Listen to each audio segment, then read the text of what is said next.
a língua francesa.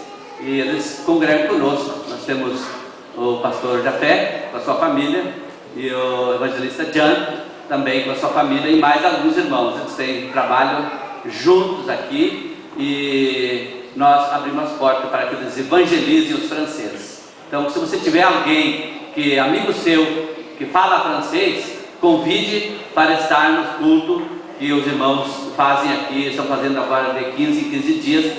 Sempre tem aqui os trabalhos em francês. Então, nós apresentamos o evangelista Jan. Agora o pastor vai estar com a mensagem da palavra de Deus para os nossos corações. Saúde os irmãos com a paz do Senhor. Amém? Quantos estão alegres nesta manhã? Amém? Quantos estão prontos para viajar para o céu?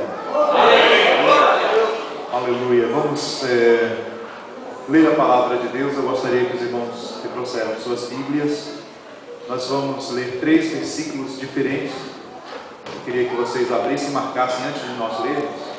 Vamos começar com Gênesis capítulo 24.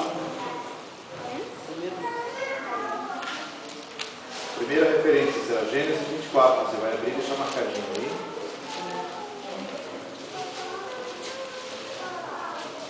A segunda referência será Cantares capítulo 6, verso 10. Deixa marcado também. Pode deixar marcado no 24:65, primeira referência, Gênesis 24:65. Depois, Cantares de Salomão 6:10. Cantares fica depois do livro de Salmos, depois de Provérbios, depois de Eclesiásticos. E aí então vem Cantares. Se você tiver dificuldade de achar, estou mexendo aqui com a Bíblia nova do pastor João. A minha versão, ela é uma versão que modernizaram bastante, fizeram uma linguagem muito clara, mas ela ficou um pouquinho sem brilho. E quando você aprende a palavra de Deus agora, toda palavra que você aprender, ela vai ter o brilho daquilo que você aprendeu. Eu aprendi na infância. Toda vez que eu leio alguma versão nova, para mim parece que aquela versão antiga com a qual eu me identifiquei no passado tem mais brilho. Então, por isso que eu pedi a Bíblia do pastor João, essa Bíblia linda que ele tem, para usar nessa manhã, para meditarmos na palavra de Deus. Capítulo 6, verso 10. E a terceira referência é no capítulo 8, verso 5. Então, é só virar a página, no caso. Todos encontraram? Quem não encontrou ainda, diga não. Então, todos encontraram, né? Ótimo. Então, vamos começar com Gênesis no capítulo 24, verso 65.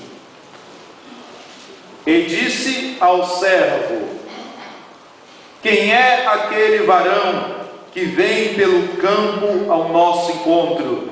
E o servo disse: este é o meu senhor. Então tomou ela o véu e cobriu-se.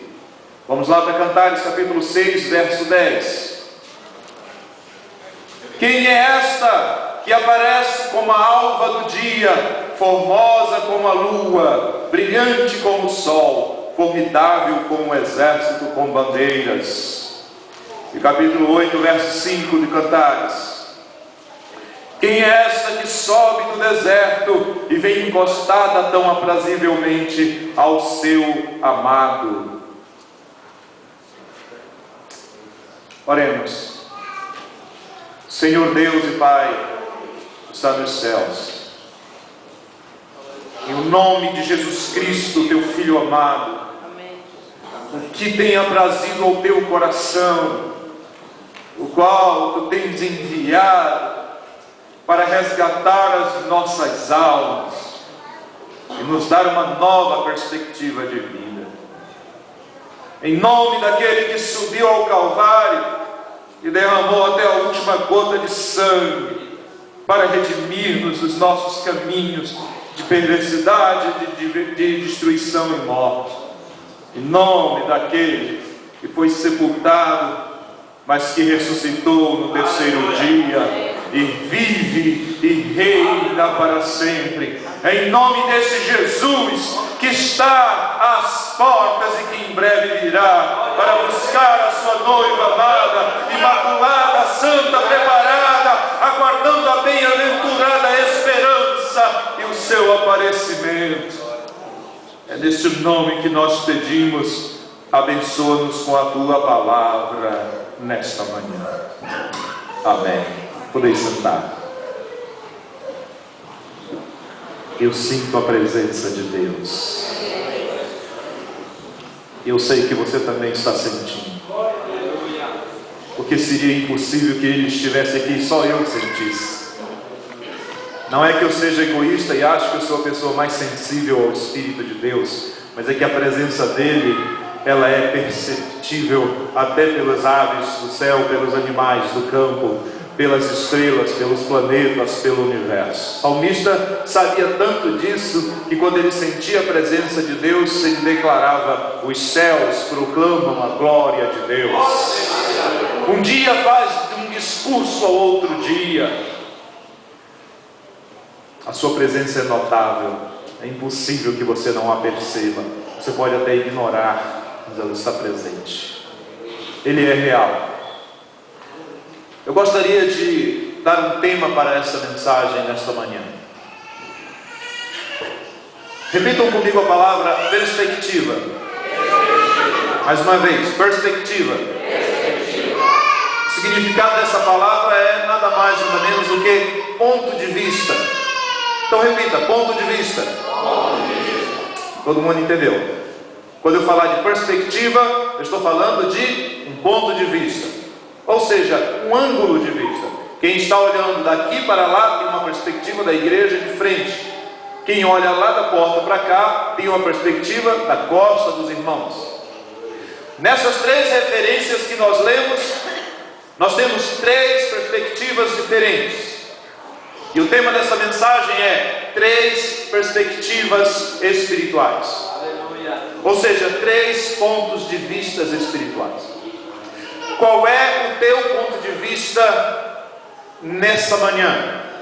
Talvez você venha para a igreja nesta manhã com uma perspectiva material. Você está vendo as coisas que estão acontecendo ao seu redor, você está ouvindo as notícias, você vê as tragédias, as possíveis conquistas de um país, o assassinato de alguns criminosos, a celebração e a festividade de alguns que pensam ter se livrado do mal, o ódio daqueles que pensam terem perdido o seu líder. Há todo tipo de perspectiva neste mundo. A perspectiva daquele que sofre o desprezo e o descaso do esposo, aquele que sofre o desprezo e o descaso da esposa, a perspectiva do filho que se sente abandonado pela família, a perspectiva do pai que acha que não está fazendo o suficiente pelos seus filhos, a perspectiva daquele que está aqui ilegalmente e não consegue os seus documentos para ter uma vida legítima e mais liberal, a perspectiva daquele que já não tem mais nenhuma